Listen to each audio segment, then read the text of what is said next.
बहुत पुराने समय की बात है। आर्यावर्त नामक राज्य में राजा विक्रमसेन राज करता था। वह वीर था, लेकिन उससे भी बड़ा था। उसका न्याय प्रजा उसे राजा नहीं, अपना रक्षक मानती थी। राजमहल के नीचे एक गुप्त कक्ष था, जहां एक अमर ताबीज छिपा था। कहा जाता था कि उसमें समय और भाग्य बदलने की शक्ति है। यह ताबीज राजा को उसके पिता से मिला था, साथ में एक चेतावनी भी। बेटा, शक्ति का लोभ राज्य को जला देता है। एक अमावस्या की रात महल में अजीब सन्नाटा फैल गया। मशालें बुझ गईं, हवाएं तेज चलने लगीं और पहरेदार पत्थर जैसे खड़े रह गए। राजा की आंख खुली, उसे समझ आ गया, ताबीज जाग चुका है। वह तुरंत गुप्त कक्ष पहुंचा, लेकिन वहां ताबीज गायब था। उसी रात राजा का सबसे भरोसेमंद महामंत्री शत्रुघ्न भी लापता हो गया।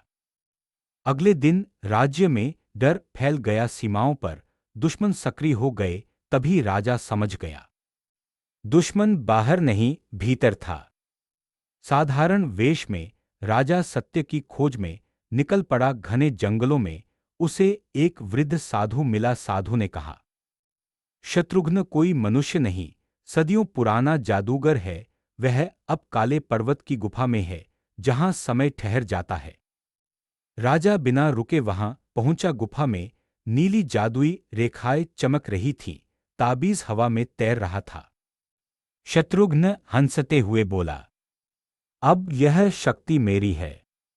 उसने ताबीज से राजा को जड़ कर दिया। राजा हिल नहीं सका, लेकिन उसकी आवाज गूंजी, राज्य जादू से नहीं, त्याग और धर्म से चलता है।